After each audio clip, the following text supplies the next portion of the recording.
ఇంకా సంకల్పం చేత లైట్ వేయటం, పుస్తకం తీయటం, భగవద్గీత దాని మీద మీరు చూడటం, యోగాభ్యాసం చేయనటువంటి వాడికి ఎంతగా అయితే చూస్తుందో కన్ను వీడి కన్ను అంతగానే చూస్తూ ఉన్నది.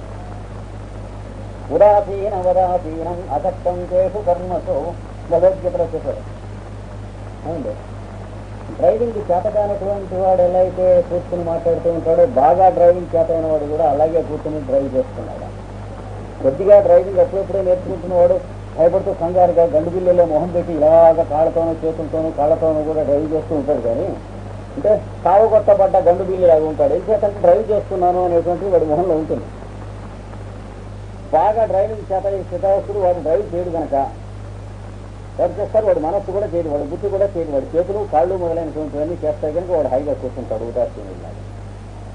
అప్పుడు ఎలా అయితే వాడికి పనిచేస్తూ ఉంటాయో అనాశయం అంటే ఆశయం లేదు, మోటివ్లెస్గా ఉన్నటువంటి చిత్తం పనిచేస్తూ ఉంటుంది. ఆ చిత్తం ఒక్కటే ధ్యానం అనేది పుడుతుంది.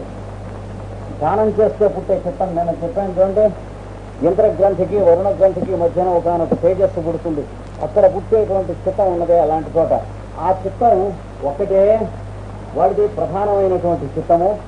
అనాశయం అంటే ఆశయములు లేని చిత్తం. ఇవన్నీ ఒక్కొక్క ఆశయం కోసం ఒక్కొక్క చిత్తం నిర్మాణం చేసుకున్నాం. కాఫీ తాగడం కోసం ఒక చిత్తం నిర్మాణం చేసుకున్నాం, కళ్ళు తాగడం కోసం ఒక చిత్తం నిర్మాణం చేసుకున్నాం, చేట్ల రాత్రి కోసం రాత్రి మేల్కొనడం కోసం ఒక చిత్తం నిర్మాణం చేసుకున్నాం.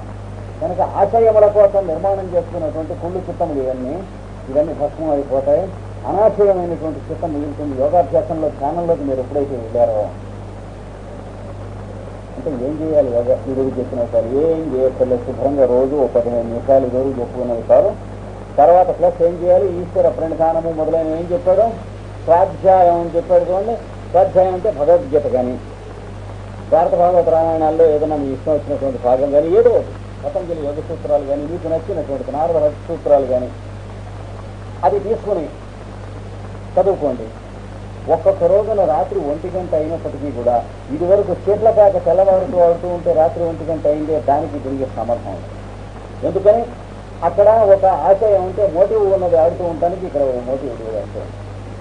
అక్కడ ఎయిమ్లెస్గా ఉన్నావు, ఇక్కడ మోటివ్లెస్గా ఉన్నావు. కానీ దీనికి ఏనొక్కి తీనొక్కి ఉన్న తేడా ఉంది. తెల్లవారులో చీట్ల ప్యాక ఆడుతున్నటువంటి అడగాడిగా ఎయిమ్లెస్గా ఉన్నాడు. తెల్లవారులు ఒక్కొక్కప్పుడు వాడికి తెలియకుండానే పతంజలి యోగ సూత్రాలు భగవద్గీత చదివేసినటువంటి ఒక మహానుభావ రోజులో మోటివ్లెస్గా అనాశయంగా ఉన్నది. ఎందుకు చదివింది అంటే అది ఆ ముందు చదవలేక ఉండబోయింది కాబట్టి, ఉండలేకపోయింది కానీ చదివింది. వాడు చూతాడు తెల్లవారులు చెట్ల పాక ఆడకుండానే ఉండలేకపోయాయి కాబట్టి ఆడాను, కానీ దానికి దీనికి సమర్థం లేదు. వాడికి మనస్సులో ఉన్నటువంటి ఒక దురద అనేటువంటి తీరతం అనే ఆశయం ఉన్నది, దీనికి అది లేదు. ఇంకో తేడా, ఆ తేడా అనుభవంలో తెలియవలసిందే కానీ ఇంకొక దాంట్లో తెలియదు. అందుకని ఈ చెప్పబడిన ఇన్ని చిత్తములలోనూ కూడా ధ్యానమునందు పుట్టిన చిత్తము ఒకటే ఆశయం లేనటువంటి చిత్తము అవును. అందుచేత మిగతా చిత్తములు దానివల్ల లేని వగును అని అర్థం. న్యూట్రలైజ్ అయిపోతాయి, నల్ అండ్ వైడ్ అయిపోతాయి. ఆ చిత్తం ఎప్పుడైతే వచ్చిందో ఈ చిత్తం నిర్మాణం చేసుకునేందుకే మీరు ముందర చరణకమలాలు ధ్యానం చేయండి కళ్ళు మూసుకొని. అంతకుముందు పాద నఖములు ధ్యానం చేయండి. అటుపైన పాదాల పైన చీలమండలు ఎంత బాగున్నాయో ధ్యానం చేయండి. ఆ పైన పక్కని పట్టుపట్ట ధ్యానం చేయండి. ఆ పైన నడుము కట్టుకున్నటువంటి నీలపు చెకోక ధ్యానం చేయండి. ఆ పైన నడుము ఎంత సన్నగా ఉందో ధ్యానం చేయండి. ఆ పైన వక్షస్థలం ధ్యానం చేయండి. ఆ పైన చతుర్భుజములు ధ్యానం చేయండి. ఆ పైన వక్షస్థలం మీద ఉన్నటువంటి శ్రీవత్సం అనే లాంఛనం గల పుట్టుమచ్చ ధ్యానం చేయండి. ఆ పైన దాని మీద ఉన్నటువంటి కౌస్తుభం అనబడేటువంటి ఒకనొక మణిని అపాంసారం కౌస్తుభాస్యం అపాంసారం అన్నాడు కాళిదాసు. దాన్ని ధ్యానం చేయండి. అటుపైన కంఠం ఎంత బాగుందో ధ్యానం చేయండి. కంఠంలో ఉన్నటువంటి ఈ డిప్ ఎంత బాగుందో ధ్యానం చేయండి. అటుపైన మెడ ఎంత బాగుందో ధ్యానం చేయండి. అటుపైన కన్నులు ఎంత బాగున్నాయో, మొహం ఎంత బాగున్నదో, ముక్కు ఎంత బాగున్నదో, చెవులు ఎంత బాగున్నాయో, కుండలాలు ఎంత బాగున్నాయో, ముదురు పాలభాగం ఎంత బాగున్నదో, ముంగురులు ఎంత బాగున్నాయో, దానిపైన పెట్టబడిన రత్న కిరీటం ఎంత బాగున్నదో. ఈ లోపల ఏం జరుగుతుంది? మీకు వీడి చెప్పింది జరుగుతుంది. శివుణ్ణో విష్ణువునో మీరు చూసుకుని డీటెయిల్స్ కోసం చూసుకుంటూ మీరు ఎడుతూ ఉంటే ఏం జరుగుతుంది తెలుసునా? అనాశయమైనటువంటి చిత్తం వస్తుంది. వచ్చేటప్పటికి ఏమవుతుంది? ఇంతకుముందు మనం సృష్టించుకున్నటువంటి వాటిలలో ఊరికే పెంట కుప్పలలో ఇంటి చుట్టూ పోసుకుంటాయి చూడండి, ఒకటో రెండో కుప్పలు తగిలిపోతాయి. మామూలుగా నిప్పు పెట్టాలంటే మన కొంప కూడా తగలడేంత పని ఉంటాయి. అది ఇక్కడ అక్కర్లేదు, సైలెంట్గా తగలడిపోతాయి ఇవన్నీ కూడా. ఏది ప్రీవియస్ ఇంప్రెషన్స్ ఉన్నాయి చూడండి.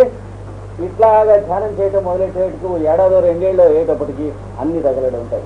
అంటే ఏడాది రెండేళ్ల పాటు తగలడాల్సినన్ని ఉంటాయి మనలో, ఏమి సందేహం లేదు. అందులో మనం సృష్టించుకున్నవన్నీ లోపలే ఉంటాయి కదా, ఏమిటి ఎక్కడికి పోతాయి అంటే ఎన్ని తయారు చేసుకున్నా ఇవ్వటానికి వీలు ఉన్నటువంటి పుష్పకం లాంటిది మనస్సు. అందుకని దాని నిండా మనం తయారు చేసుకున్నటువంటి పావులు, తేళ్లు, జర్రులు, వాడి మీద ఉన్న అభిప్రాయాలు, వీడి మీద ఉన్న అభిప్రాయాలు, వాడు ఎలా అయితే బాగుండు, వీడు ఇలా అయితే బాగుండు, మన పై ఆఫీసర్ చచ్చిపోతే బాగుండు, మనకు ప్రమోషన్ రావాలి, ఇటువంటివన్నీ ఉంటాయా లేదా మరి? ఇవన్నీ వెళ్ళిపోతాయి. కోరుతుంటే చెప్తాను కనుక ఈ ధ్యానం శ్రీ విష్ణుని ఈ గతి చింతింపవలయు. ఈ వారంలోనూ వచ్చే వారంలోనూ కృష్ణదేవరాయలు చెబుతాడు విష్ణుమూర్తిని ఇలా ధ్యానం చేయండి అని. అలాగే ధూర్జటిని చదువుకుంటే పరమేశ్వరుని ఇలా ధ్యానం చేయండి అన్నాడు. అంటే తూర్పున పౌర్ణమి చంద్రుడు ఉదయిస్తున్నాడు, సగం బింబం పైకి వచ్చేటప్పటికి అది స్ఫటికలింగం, అడిగిన భూమి పానవట్టం, ఆ పైనుంచి పడుతున్నటువంటి తేజస్ అంతా అభిషేకమైనటువంటి జలములు చేయండి ధ్యానం. ఏదో శివరాత్రి నాడు కనుక కూర్చొని చదువుకుంటూ ఉంటే నిద్ర రాదు కాబట్టి జాగరణం అన్నారు. కానీ శివరాత్రి నిద్రపోకుండా ఉండటం కోసం 3 సినిమాలు చూసేటువంటి మహాపాపుల కోసం కాదు, నిద్ర మేలుకుంటం కోసం కాదు, నిద్ర రాదంటం కోసం. శివరాత్రి వ్రతం అంటే నిద్ర రాకపోతే శివరాత్రి వ్రతం అవుతుంది, కానీ నిద్ర సచ్చేడు మేలుకుంటే ఏడిచినట్టు ఉంటుంది. అది ఆ మొన్నాడు మొహాలు శవాలలో ఉంటాయి. శివరాత్రి వాడు గడిపింది శివరాత్రి కాదు. జాగ్రత్తగా రెంటికి తేడా తెలియాలి. నిద్ర రాలేదు కాబట్టి శివరాత్రి, కానీ నిద్ర మేలుకున్నాడు కాబట్టి కాశాడు కాబట్టి శివరాత్రి అవదు. అందుకని నిద్ర కాయటం కోసం యథాశక్తి 3 సినిమాలు వేస్తారు సినిమా హాల్ వాళ్ళు. అంటే నిద్రపోకుండా మానాడు, కానీ శివుడిని ధ్యానం చేయలేదు. నానా దిక్కుమాలిన నకిలీ సినిమాలు చూస్తాడు 3 ఆటలు. ఎందుకు ఆడవను, హాయిగా పడుకుంటే మంచిది. ఎందుకంటే అది చెడి ఇది చెడి అంటే రెంటికి చెడ్డాడు, రేవాడు కూడా కాలేకపోయాడు. తత్ర ధ్యానజం అనాశయం అనేటువంటి మాటకి అర్థం అదే. ధ్యానమునందు పుట్టినటువంటి చిత్తం ఒకటే నిజమండి, అది అనాశయం అంటే ఆశయము లేని చిత్తం. దానివల్ల మిగిలిన చిత్తాలని ధ్వంసం అవుతాయి. మీకు కావలసినటువంటి మోటివ్ లేనటువంటి సంకల్పాలు ఎన్నైతే ఉన్నాయో అవన్నీ కూడా వస్తాయి. అంటే ఏమిటి? జ్ఞానం అభివృద్ధి చెందాలి, 10 మందికి ఏదైనా ఉపకారం జరగాలి, ఈ శరీరం ద్వారా ఏం జరగవలసిందో 10 మందికి చేయించినాయన అనేటువంటిది ధ్యానంలో వస్తుంది. అప్పుడు దానిలోంచి వస్తాయి. ఇది ఈ సూత్రం. దీనికి జ్వాలకులుడు ఏం చెప్పాడో చూడండి.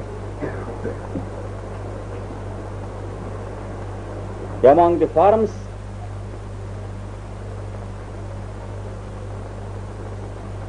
which the consciousness assumes,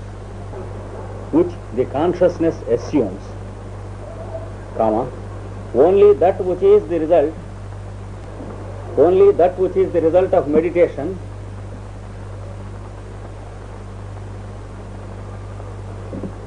is free from latent karma.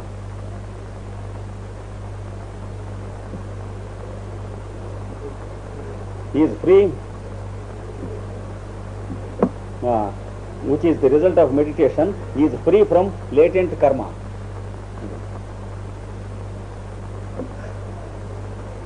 ఆశయములు అంటే ఏమిటి? లేటెంట్ కర్మ అన్నాడు.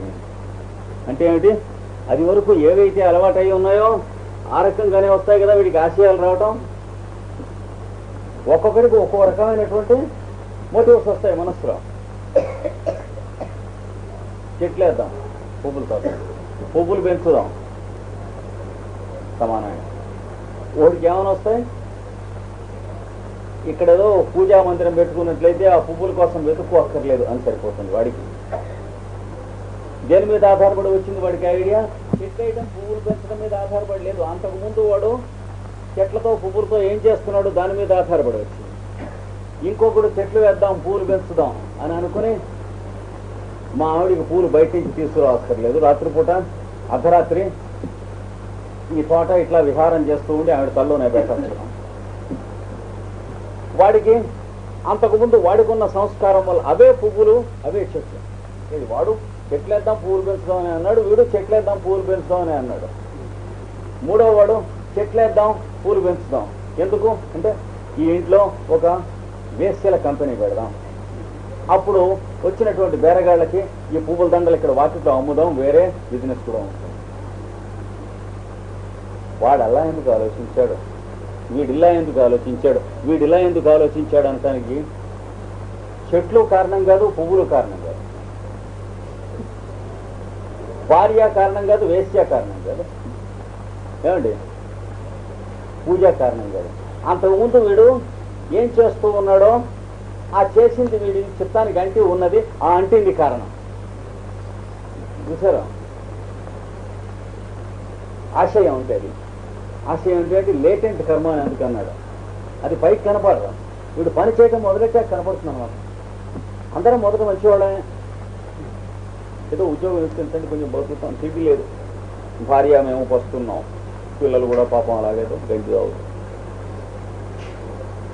ఉద్యోగం ఇస్తే ఎలా మనం బిహేవ్ చేస్తాం అన్నది అది వరకు మనం ఎలా బిహేవ్ చేసామో దాని మీద ఆధారపడి ఉంటుంది. కానీ వీడు ఎంత ఘోరమైన పరిస్థితిలో మనకు ఉద్యోగం ఇచ్చాడో అనే దాని మీద చచ్చిన ఆధారపడి ఉండదు. ఒప్పుకుంటారో లేదా కోపడతాను ఏమండి? మీరు ఒకడికి ఉద్యోగం ఇస్తే వాడు పిచ్చకుండా కొడుకు 25 ఏళ్ల తర్వాత కూడా చెప్పుకుంటూ ఉంటాడు, మా తిండి లేక బాధపడుతూ ఉంటే వారు ఉద్యోగం ఇప్పించారు. ఇంకోడు ఉద్యోగం ఇప్పించిన తర్వాత వాడు ఏం చేస్తాడు, అది పర్మనెంట్ అవటం చూసుకుని మీ దగ్గర పని చేయటం మానేస్తాడు, తక్కువ జీతం తీసుకుంటాడు. మీరు ఏమన్నా అంటే మీ మీద లేబర్ దీనికి రాసేస్తాడు. వాడు అలా ఎందుకు చేస్తున్నాడు, వీడు ఇలా ఎందుకు చేస్తున్నాడు అంటే అంతకుముందు వాడు ఎలా చేశాడో దాన్ని బట్టి ఉంటుంది అంతేనాయన. ఉద్యోగం వల్ల కానీ ఇప్పించకపోవటం రెండూ కారణం కాదు దానికి దీనికి అన్నాడు. అంతకుముందు వాడికి ఉన్నటువంటి వాసన కారణం అది. ఆశయం అంటే అది లేటెంట్ అంటే ఉద్యోగం మీరు ఇప్పించక మునుపు వాడి కర్మ చచ్చినా బయటికి రాదు, లేటెంట్ కర్మ లోపల ఉంటుంది. ఎలా ఉంటుంది? మొక్కగా ఉన్నప్పుడు గులాబీ చెట్టు, దాంట్లో ఉన్న గులాబీ పువ్వులే ఉంటుంది. అదేమిటంటే ఇందులోంచి గులాబీ పువ్వు ఎలా వస్తుంది, ఆ రంగు ఎలా వస్తుందని మనం అనుకుంటే ఏం లాభం? ఆ టైం వచ్చేటప్పటికి గులాబీ పువ్వు వస్తుంది, గులాబీ వాసన వస్తుంది, గులాబీ రంగు వస్తుంది. లేకపోతే ఇంకోటి ఖరాబ్ చెట్టు వేస్తే ఖరాబ్ పువ్వు వస్తుంది, ఖరాబ్ వాసన వస్తుంది, ఖరాబ్ వాసన వస్తుంది. చిన్న మొక్కగా ఉన్నప్పుడు మీకు ఏమన్నా తెలిసిందే? దాని రంగు తెలియదు, రుచి లేదు, వాసన తెలియదు. తెలియక ఏదో మొక్క వేశాడు, పెరిగింది, కాయ కాసింది, తెల్లరేటప్పుడు ఒళ్ళు ఇంత లావైంది, దూలగుండి చెట్టు. మొదట గింజ వేసినప్పుడు దీనికి నువ్వు లేదేమంటే గింజకి నువ్వు ఎందుకు ఉంటుంది? అది మొక్క అవ్వాలి, చెట్టు అవ్వాలి, దానికి పిందె రావాలి, పిందె కాయ అవ్వాలి, దానికి యవన దశ ఆవిర్భవించాలి, అప్పుడు తెలుస్తుంది దాని శృంగారం.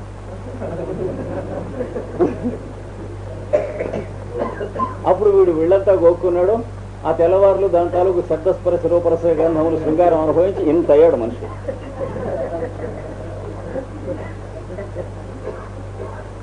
కనుక ఆశయం అనటానికి లేటెంట్ కర్మ నముక ఎంతో అది అనువాదం చేయలేరు. అట్లాగే ఆశయం అంటే కర్మ అంటారు అంటారు, లేదా హ్యాబిట్ అంటారు. ఇది తత్ర ధ్యానజం అనాశయం అన్నటువంటి అంటారు. కనుక ఇన్నిట్లో మనకు కావలసినటువంటిది ఏమిటి చిత్తం? ఈ ఒక్కటేనండోయ్. ఈ అంతకుముందు మన దగ్గర అలవాటైనటువంటి చిత్తం అంతా కూడాను శుభ్రంగా పెంట కుప్పలన్నీ అగ్గిపొలగేసి ముట్టించేయబడ్డాయి. ఒకటే చిత్తం మిగిలింది. అది కూడా మీరు ధ్యానం చేయనప్పుడు ఉండదు, మామూలుగా ఉన్నప్పుడు. మీరు ధ్యానం చేస్తూ ఉన్నప్పుడు గట్టిగా ఇది ఇలా చేస్తే అని అనుకున్నప్పుడు బయలుదేరుతుంది. అలాగా పుష్పిత వృక్షంలాగా వచ్చేసి ఆఫీస్లో అందరికీనో ఊళ్ళో అందరికీనో పనికొస్తుంది. అరే ఇంత సంకల్పం వీడు ఒక్కడో ఎలా చేశాడని మీకు ఆశ్చర్యం వేస్తుంది. కూరలు లేక నానా బాధపడుతూ ఉండేవాళ్ళు. ఒక పల్నాడులో ఒక ఊళ్ళో రోజు కారమే తింటూ ఉండేవాడు. వారానికి ఒక మాట 25 మైళ్ళు బస్సు మీద వెళ్ళి కూరలు తెచ్చుకునేవాళ్ళు. ఉంటేనో కుళ్ళినా అవే తింటూ ఉండేవాళ్ళు. రెంట సెంటర్ దగ్గర తూబాడు అనేటువంటి గ్రామంలో. అక్కడ బ్లాక్ ఆఫీస్ వస్తే అందులో ఉన్నటువంటి ఆఫీసరు స్టాఫ్ అంతా బ్లాక్ హెడ్సే ఉంటారు కదా. అంటే ఎవరికి పనికి వచ్చేట్టు ఎవరు ప్రవర్తించారు. ఇంత మటుకు భూమి మీద పుట్టినటువంటి ఏ బ్లాక్ ఆఫీసర్ అయినా బ్లాక్స్ పనికొచ్చేట్టు కానీ విలేజెస్ పనికొచ్చేట్టు కానీ ప్రవర్తించాడా? కొన్ని డిపార్ట్మెంట్లు ఉన్నాయి. అగ్రికల్చరల్ డిపార్ట్మెంట్ ఒకటి, మేము ఇలాగ పొలంలో పండటం లేదండి, ఇలా అవుతుందండి, దీనికి ఏం చేయమంటారని అడిగితే అక్కడ చెప్పేందుకు ఎవడో ఉంటాడు, ఒకవేళ ఎవడన్నా ఉన్నా తంతానంటాడు. ఇక్కడికి వస్తే అగ్రికల్చరల్ ఆఫీసులో ఎవడన్నా అగ్రికల్చర్కి సలహా ఇవ్వడానికి వెడితే సలహా మీకు దొరికినటువంటి చోటు ఎక్కడన్నా మీకు కనిపించిందా? మీరు ఎవడన్నా వాడిని మినిస్టర్ చేసి స్పందిస్తారని భయం ఉంటే తప్ప కోపడగా. అవన్నీ మన కులం వాళ్ళందరూ కూడా అన్నం తింటూ ఉండటం కోసం పెట్టిన ఆఫీసులు తప్ప మీకు పనికి రావడానికి కావు. నా కులం వాడందరికీ నేను ఉద్యోగం ఇప్పించుకోవడం కోసం పుట్టిన ఆఫీసు. అలాంటి చిత్తాలు లోపల ఉంటాయి. ఇవన్నీ అక్కర్లేనటువంటి అవన్నీ వెళ్ళిపోయిన తర్వాత అనాశయమైనటువంటి చిత్తం ఒకటి మిగిలిపోయింది. అనాశయమైనటువంటి చిత్తం మిగిలినప్పుడు దాని ద్వారా వాళ్ళు ఏం చేశారంటే, ఆయన ఒకడు వచ్చాడు పాపం, బ్లాక్ ఆఫీసర్ కూడా కాదు, బ్లాక్ డెవలప్మెంట్ ఆఫీసర్ కాదు. డెవలప్మెంట్ ఆఫీసర్ వస్తే డెవలప్మెంట్కి రాని అసలు. అక్కడ గుమాస్తా వచ్చాడు. గుమాస్తా వచ్చి మిగతా వాళ్ళందరినీ పిలిచి ఏం చేశాడు, శుభ్రంగా ఇక్కడ రాళ్ళు తీసేద్దాం రండి నేను చెప్పినట్టు. దానికి 3 ఎకరాల స్థలం ఉంది ఆ పక్కన బ్లాక్ ఆఫీస్కి. అంతకుముందు వచ్చిన వాళ్ళందరూ బ్లాక్ హెడ్స్ ఎదవలు, ఎవరికి పనిచేయలేదు బుర్లా. బ్లాక్ అంటే బ్లాకే యాక్చువల్గా, బ్లాక్ హెడ్ అంటారు చూడండి, అది బ్లాక్ డెవలప్మెంట్ ఆఫీసర్ అంటే. అయిపోయాయి. అయిన తర్వాత వాడు ఏం చేశాడు, శుభ్రంగా అక్కడ కావలసినటువంటి పద్ధతుల్లో ఎరువులు వేసి ఒక పద్ధతిలో తయారు చేసి 2 నెలలు అయ్యేటప్పటికీ పాదుల మొక్కలు వేశారు. వేసి ఆ పక్కనే చిన్న చెరువు ఉన్నది. ఆ చెరువులో నీళ్లు తాగటానికి ఎందుకు పనికిరావు, ఎక్కడో చాలా మైళ్ళ నుంచి తెచ్చుకోవాలి. అక్కడి నుంచి వీడేం చేశాడు, చిన్న హోస్ పైప్ పెట్టి మోటార్ ఒకటి తెచ్చి పెట్టి దీంట్లో కానీ నీళ్ళన్నీ పట్టించుకున్నాడు రోజు. తదాదిగా తర్వాత ఆయన అక్కడ ఉంటున్నన్నాళ్ళు కూడా అక్కడ ఆఫీసులో ఉన్నటువంటి అందరూ కూడాను ఫ్రెష్గా పండినటువంటి కూరలతో షడ్రసోపేతమైన భోజనాలు చేశారు. ఎక్కడికి వెళ్ళకుండా అలా పండించేవాళ్ళు ఆ కూరలు. అందులో 3వ వంతో 4వ వంతో బ్లాక్ డెవలప్మెంట్ ఆఫీసర్ కొట్టేసేవాడే తెలుగు మామూలే. అది వాడికి ఇవ్వాల్సిన డబ్బులు మామూలు ఇవ్వకపోతే పండించిన వాడు పీకేస్తాడు కదా. ఆ వాళ్ళు ఒక 6 ఏళ్ళో 7 ఏళ్ళో అలా కూరలు తిన్నారండి. ఆ ఊళ్ళో తింటే ఆయన పాపం తర్వాత ట్రాన్స్ఫర్ అయిపోయినాడు. ఆ పెట్టినటువంటి ఆయన మిగతా వాళ్ళు ఒకళ్ళు మీద ఒకళ్ళు పిటిషన్ పెట్టుకుని ఎటాగో అర్హులు కారుగా తినడానికి వెళ్ళిపోయారు. మళ్ళీ మట్టే తింటున్నారు అప్పటి నుంచి. కనుక వాడికి ఆ సంకల్పం అని అంటారు, దానికి పనికి వస్తుంది ఈ చిత్తం. తర్వాత ఇలా వచ్చినటువంటిది మీరు చేసింది కర్మ కాదు. ఈ చిత్తంతో అనాశయమైన చిత్తంతో మీరు చేసిన పని ఇప్పుడు వాడు అక్కడ దాన్ని నేల తవ్వాడు అనుకోండి, వాడు దొడ్లో తవ్వుకున్నది కాదు కదా, వాడు పొలంలో తవ్వుకున్నది కాదు కదా, అంచేత కర్మబంధం ఉండదు వాడికి. అంటే అది పండినా పండగ పోయినా వాడికి ఏం బంధం లేదు. వాడు దొడ్లోది కనుకైతే పండగ పోతే ఉత్తూరుగా ఏడుస్తాడు, వాడు పొలం పోతే వాడు ఏడవడు. ఇది వాడు చేసుకునేది కర్మ కాదు. తర్వాత సూత్రంలో అది చెప్పబోతున్నాడు ఇక్కడ 7వ. కర్మ శుక్ల కృష్ణం. కర్మ దీర్ఘం ఉంటుంది చూడండి, శుక్ల కృష్ణం యోగిన త్రివిధం ఇతరేషాం. తెలిస్తే కర్మ అశుక్ల అకృష్ణం యోగిన త్రివిధం ఇతరేషాం. కర్మ అశుక్ల అకృష్ణం యోగిన త్రివిధం ఇతరేషాం. ఇలా విడదీయాలి. ఏమండి, యోగిన యోగులకి చిత్తం ఎలా ఉంటుందని చెప్పాడు ఇందాక. అనాశయమైన చిత్తం ఉంటుందన్నాడు కదా, ఉంటుంది. కనుక వాడు చేసే కర్మ ఉన్నదే అశుక్లం అంటే తెల్లనిది కాదు, అకృష్ణం అంటే నల్లనిది కాదు. అశుక్లం అకృష్ణం అంటే అశుక్లం అంటే తెల్లనిది కాదు, అకృష్ణం అంటే నల్లనిది కాదు. ఇక్కడికి ఒక వాక్యం అయిపోయింది. 2 వాక్యాలు ఉన్నాయి సూత్రంలో, గుర్తుంచుకోండి. మొదటి వాక్యం ఏమిటి? యోగులు ఆచరించినట్టు కర్మ తెల్లనిది కాదు, నల్లనిది కాదు. రెండవ వాక్యం ఇతరేషాం, ఇతరులకు త్రివిధం, 3 విధములైనది. కొంచెం పెద్దవాడు కదా వయస్సులో పతంజలి, పాపం పైన 2 చెప్పి మర్చిపోయి కింద 3 విధాలు అంటున్నాడు. అలా కాదు, చెప్పింది 2, 3 విధాలు అంటాడు ఏమిటండి అంటే వయస్సు మరి అడ్వాన్స్ కదా, పాపం మర్చిపోయాడు అన్నట్టుగా ఉంటుంది. మర్చిపోలేదు, జాగ్రత్తగానే చెప్పాడు. యోగులకి తెల్లగాను ఉండదు, నల్లగాను ఉండదు అన్నాడు. కింద మిగతా వాళ్ళకి ఆ 3 రకాలుగా, ఏ 3 రకాలు మర్చి 2గా చెప్పకపోయినా అంటే చెబుతున్నాడు ఇక్కడ కింద జాగ్రత్తగా. ఆ 3 రకాలు అంటే ఏమిటి? శుక్లము అంటే తెల్లగా ఉండేది, కృష్ణము అంటే నల్లగా ఉండేది, శుక్ల కృష్ణం నల్లగా ఉండేది. అది 3 రకాలు. అంటే పేడ బెల్లం, పేడ బెల్లం కలిసింది. మూడోది రాదు 2 పెడితే ఇద్దరు, ఒక ఆడది మగాడు పెళ్లి చేసుకున్నాడంటే 3వ వాడు పుట్టడం. ఇప్పుడు ప్రశ్న ఏమిటన్నా, ఇప్పుడు సర్బరాజుని వాడు అడుగుతాడు పాపం నాకుడు కదా, ధర్మం అంటే మనం ఆచరించవలసింది అన్నావు, అర్థం అంటే మనకు రావాల్సింది అన్నావు, కామం అంటే మనం పొందవలసింది. మొదటి దాంట్లో ఈ 2 విరుద్ధమే కదా, ఈ 3 సమన్వయం ఉంటావు ఎలా కుదురుతాయని అడిగాడు ధర్మరాజుని.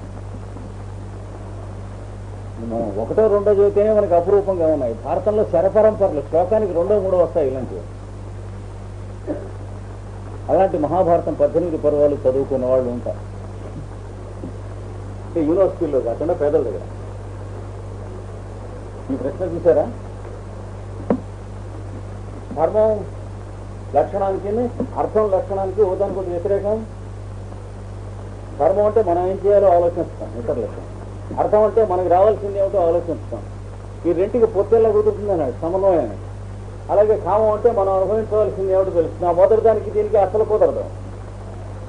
వీళ్ళిద్దరిని పెట్టుకున్న ధర్మం అనేటువంటి వాడు ఏదో 2 పిల్లలు 3 ఇరుక్కు తెచ్చాడు అన్నట్టు ఎట కుదురుతుంది అన్నాడు. అంటే ధర్మరాజు చెప్పాడు, మా చక్కగా కుదురుతుంది, ఏం పర్వాలేదు. మొగాడు ఆడది ఒకరికి కూడా ఆపోజిటేనా అన్నాడు. ఆపోజిటే, వాళ్ళిద్దరూ సంసారం చేయట్లా రోగం అన్నాడు. లేదా మొగాడు ఎలా సంసారం చేస్తారా అని అడిగాడు. బుద్ధి ఉందా లేదా అది తెలియదు. మొగాడికి ఆపోజిట్ ఆడదే, మొగాడు ఆపోజిటా. మరి వాళ్ళిద్దరు సంసారం చేస్తున్నారంట, చేస్తే పిల్లలు పుడుతున్నారు లేదా 3వ వాడు. అలాంటిదే ఈ 3 సమన్వయం అంటే నువ్వుకి గౌరవ జీవాక ఆచరించడం మొదలైతే వస్తుందండి. అయ్యని చేస్తుంది వాడు ఆశ్చర్యపోయాడు. అసలు ఒక ధర్మరాజు కనుక సమాధానం చెప్పగలిగాడు. కానీ ఈ సృష్టిలో ఎవరు కూడా ధర్మము, అర్థం, కామం 3 ఒకదానికొకటి సమన్వయం ఎలా కుదురుతుంది అని అడిగితే ఆన్సర్ చెప్పగలిగినటువంటి వాడే ఏం లేడు. దట్ ఈస్ ట్రూ ఎకనామిక్స్, అది చెప్పినటువంటిది. అలాంటిదే ఇది శుక్లము కృష్ణము, శుక్ల కృష్ణం బాగుంది. అయితే ఏమిటి శుక్లం ఏమిటి కృష్ణం ఏమిటి అంటే యోగాభ్యాసం చేసేవాడికి శుక్రము ఉండదు, కృష్ణ అంటే నల్లగానూ ఉండదు, కర్మ తెల్లగానూ ఉండదు. ఏదో దివ్య కర్మలో బాగానే ఉంది, మనకి అక్కర్లేదు. ఈ చింత వాడికి చిక్కు వస్తుంది, ఇది అర్థం చెప్పుకోవాలి. వాడికి అక్కర్లేదు కనుక కొన్ని అర్థం చెప్పుకున్నా ఎక్కువ కష్టం. వాడు ఒక్కడిని చెబితే వాడు ఒక్కడిని చెప్పలే. సూత్రంలో మనం కొంప తీశాడు వీడు. ఇతరేషాం త్రివిధం, ఇతరులకు 3 రకాలుగా ఉంటుంది అన్నాడు. మనం 3 చెప్పుకోవాల్సిందే. శుక్లం ఏమిటి కృష్ణ ఏమిటండి? శుక్ల కృష్ణే గతి ఏదే. ఎక్కడ? భగవద్గీతలో జగత శాశ్వతీమతే. ఎటర్నల్ గా సృష్టి ఉన్నంతకాలం కూడా శుక్లము కృష్ణం అనే 2 ఉంటూనే ఉంటాయి. అంటే the dark part and the bright part. ఏమిటది అని అడిగితే చెప్పాడు. ఏం రాసుకోకండి, కట్టే ఉన్నది, దాని నుంచి పొగ వస్తున్నది, మంట ఉన్నది.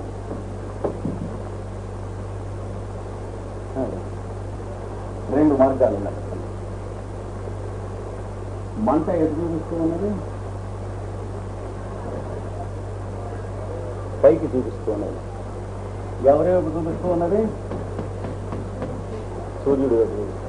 కట్టె ఎటువైపు చూపిస్తున్నది? మంటకి భూమి వైపు చూపిస్తుంది. స్థూలం నుంచి సూక్ష్మం వైపుకి తీసుకెళ్లే దారి ఒకటి. అంటే భౌతిక శరీరంలోంచి అన్నమయంలోంచి ప్రాణమయంలోకి, ప్రాణమయంలోంచి మనోమయంలోకి, విజ్ఞానమయంలోకి, ఆనందమయ కోశంలోకి తీసుకెళ్ళి సమస్తంలో ఉన్న నేను అనే దాని దగ్గరికి తీసుకెళ్లేది ఒకటి. దీన్ని ఏమంటారు? శుక్లగతి అంటారు. అట్నుంచి ఎటు తీసుకొచ్చేది ఒకటి, దాన్ని ఏమంటారు? కృష్ణగతి అంటారు. ఈ కృష్ణగతి ఏమిటి? భూమో రాత్రి తథా కృష్ణ కన్మాస దక్షిణాయనం. భగవద్గీతలో చూసుకోండి. ఇది ఒక 10-12 రోజులు పడుతుంది శ్లోకం చెప్పడం. ప్రస్తుతం వరకు మెన్షనింగ్ మాత్రం చేస్తున్నాం. శుక్లపక్షం అంటే ఏమిటి? అగ్నిర్జ్యోతిరః శుక్ల కన్మాస ఉత్తరాయణం. అటు వెళ్ళినటువంటి వాళ్ళు ఏమవుతారు? ఈ శరీరంలో ఉన్నటువంటి ద్రవ్యం అనే దాన్ని వదిలిపెట్టి జీవుడు ఆత్మ అనేటువంటి వాడు సూర్యుడిలోకి వెళ్ళిపోతున్నాడు.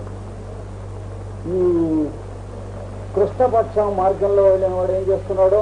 జ్యోతి అనేటువంటి వాడు ఈ కట్టెకి తగులుకున్నట్టుగా ఆత్మ అనేటువంటి వాడు పరమాత్మ నుంచి వచ్చి జీవుడుగా వచ్చి శరీరం అనేటువంటి అన్నమయ ప్రాణమయాదులు శరీరాల్లో చెప్పుకునేందుకు గర్భంలో పడుతున్నాడు. ఆ మొదటిది దివ్యగతి అన్నారు, ఈ రెండవది పితృగతి అన్నారు. మొదటిది దేవ మార్గమును, దేవయానము, ఈ రెండవది పితృయానము అని చెప్పారు. ఈ రెండు కూడా శుక్ల కృష్ణ పక్షాలు ఎలా అయితే మనకి నెలలో ఉన్నాయో, ఉత్తర దక్షిణాయనాలు ఎలా అయితే సంవత్సరంలో ఉన్నాయో, అన్ని జీవరాశులకి కూడా వాళ్ళ శరీరాల లోపల వాళ్ళ జీవుడికి శరీరానికి సంబంధించిన దాంతో ఇందులోంచి అందులోకి పెడుతూ ఉంటారు, అందులోంచి ఇందులోకి పెడుతూ ఉంటారు, ఇందులోంచి అందులోకి పెడుతూ ఉంటారు. అంటే శరీరంలోంచి ఆత్మజ్ఞానంలోకి పెడుతూ ఉంటారు, అక్కడి నుంచి సూర్యుల్లోంచి పెడుతూ ఉంటారు, అక్కడి నుంచి కిందికి వస్తూ ఉంటారు, ఆత్మజ్ఞానంలోంచి మళ్ళీ శరీరంలోకి వస్తూ ఉంటారు. గిరిగిరా గిరిగిరా చక్రం తిరుగుతూ ఉందండి అండి. ఇటు వెళ్ళేటువంటి మార్గం అవుతుంది, ఇటు వెళ్ళే మార్గం అవుతుంది. ఇటు ఎడుతున్నప్పుడు ఏమో నవ్వుతూ ఉంటాడు జీవి, ఇటు ఎడుతున్నప్పుడు ఏడుస్తూ ఉంటాడు. కానీ ఈ రెండు కలిసినటువంటి మార్గాన్ని ఉపాసించేటువంటి వాడిని యోగి అంటాడు భగవద్గీతలో. ఈ రెండు తన చుట్టూ తిరుగుతూ ఉంటే తను ఏడవటం నవ్వటం ఏం లేదు, మర్చిపోతున్నాడు అని.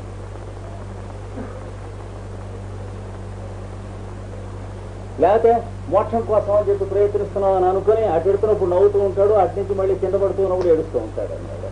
వీడు పైకెడితే నవ్వటం లేదు, కిందికి వస్తే ఏడవటం లేదు, అది మోక్షం అంటే అన్నాడు భగవద్గీతలో. నశోజతి నకాంక్షతి బ్రహ్మభూత ప్రసన్న ఆత్మ. కొంచెం జాగ్రత్తగా ఆలోచించాలి చెప్పేటువంటి. అంటే అడ్వాన్స్డ్ లెసన్స్ భగవద్గీతలో. అంటే యోగాభ్యాసం అనేటువంటిది అయిన తర్వాత అది కావలసినటువంటి వాళ్ళకి, దాంట్లో నిలబడ్డటువంటి వాళ్ళకి యోగాభ్యాసంలో ఇవి అడ్వాన్స్డ్ లెసన్స్ అనేటువంటి చెప్పినటువంటి వాళ్ళకి చెప్పింది శుక్లము కృష్ణము.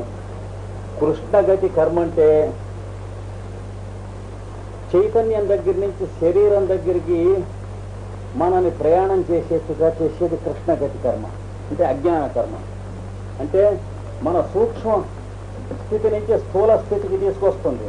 అంటే ఆనందమయం నుంచి విజ్ఞానమయంలోకి పతనం అవుతాం, విజ్ఞానమయంలోంచి మనోమయంలోకి పతనం అవుతాం, మనోమయంలోంచి ప్రాణమయంలోకి, ప్రాణమయంలోంచి అన్నమయ శరీరంలోకి పతనం అయ్యేట్టుగా చేసేందుకు ఏ పనులైతే సహాయం చేస్తాయో ఆ పనుల పేరు కృష్ణగతి కర్మ అంటారు. అండి, రుచిగా ఉన్నటువంటి కూర రోజు వండుకు తింటూ తర్వాత రుచి కోసం తింటాం మొదలెట్టాం అనుకోండి. ఎటు నుంచి ఎటు ప్రయాణం చేస్తున్నాం? పైనుంచి కిందికి ప్రయాణం చేస్తున్నాం. బాగా జీతం వచ్చే ఉద్యోగంలో చేరిన తర్వాత ఒక ఏడాది 2 ఏళ్ళు మరిగిన తర్వాత జీతం కోసమే ఉద్యోగం చేస్తున్నాం అనుకోండి. ఏ స్థితిలోకి దిగుతారా? ఉద్యోగం చేసేవాడి స్థితిలోంచి భారతీయుడి స్థితిలోకి దిగుతారా? అంటే జీతం కోసం ఉద్యోగం చేసేవాడి స్థితిలోకి దిగుతారా? ఒక భారతీయుడు తప్ప ప్రపంచంలో ఎవడు జీతం కోసం ఉద్యోగం చేసేవాడు ఉండడు. వాడు చేయాల్సిన పని కోసం చేసేవాడు ఉంటాడు. అంచేతనే మిగతా దేశాలలో ఉన్నాయి, ఇది ఇలా దరిద్రంగా ఉంటుంది. ఏ దేశం మీరు వెళ్ళి చూసినా తెలుస్తుంది. జీతం కోసం ఉద్యోగం చేసేటువంటి గాడిద ఇంకే దేశంలోనూ ఉండడు. ఉద్యోగం కోసం అంటే పని కోసం చేస్తుంటే జీతం కుక్కల్లే వాడి దగ్గరికి వస్తూ ఉంటుంది. భారతీయుడు ఉద్యోగం చేస్తూ జీతం కోసం కుక్కల్లే దాని దగ్గరికి వెళ్తూ ఉంటాడు. అంతే తేడా భారతీయుడికి మిగతా దేశం వాళ్ళకి తేడా అదే. జీతం దగ్గరికి మనం కుక్కర్లే పెడుతూ ఉంటాం, జీతం వాడి దగ్గరికి కుక్కర్లే వస్తూ ఉంటుంది. ఎవడైతే ఉద్యోగం కోసం చేస్తున్నాడో ఈ రెండు గతులు ఉంటాయి ప్రతి పనిలోనూ కూడా. ఏ పని చేసినా ఈ రెండు గతులు ఉంటాయి గమనాలు. అది చెబుతున్నాడు. శుక్లకర్మ ఆచరించేటువంటి వాడు ఒకడున్నాడు, కృష్ణకర్మ ఆచరించేటువంటి వాడు. శుక్లకర్మ అంటే దీనికి కృష్ణకర్మ కాకపోతే అంటే ఏమిటి, మనకి ఇదేమొద్దు, మోక్షం ఉంటే బాగుండు, ఈ కర్మలు ఎందుకు, వీళ్ళతో ఏమిటి సంబంధం మొదలైనటువంటి అన్నమాట. ఇది ఆచరిస్తారు. అంటే ఏం చేస్తే ఏమంటుకుంటుందో, ఇంకా వాడు సత్కర్మ ఏం చేస్తాడని వాడికి ఉండకూడదు. ఎవరితోనూ మాట్లాడితే కర్మబంధం అంటుకుంటున్నాం. ఏం ఆచరించవద్దు. ఏమండి, మేము ఏదన్నా ఒక 10 మంది ఒక చోట చేస్తాం, ఇప్పుడు పతంజలి ఎవరు చేస్తారా, చెబితే తప్పులు వస్తాయి. తప్పులు వస్తే రోగం కట్టుకుంటాం. చెప్పుకోకుండా ఉన్నవాడు కన్నా చెప్పుకున్నవాడు ఏం కదా, అంతే. వాడు కృష్ణపక్షం గడివాడు, అంటే ఎప్పుడు అమాసమోహం. ఏమన్నా చేస్తామంటే మనకెందుకు కమిట్మెంట్ అని. అంటే కింద అద్దెకుంటూ ఉంటే పాపం పోర్షన్లో వాళ్ళు ఆ అమ్మాయికి నొప్పులు వస్తున్నాయి. భార్య అక్కడికి 25 మైళ్ళ దూరంలో కానీ హాస్పిటల్కి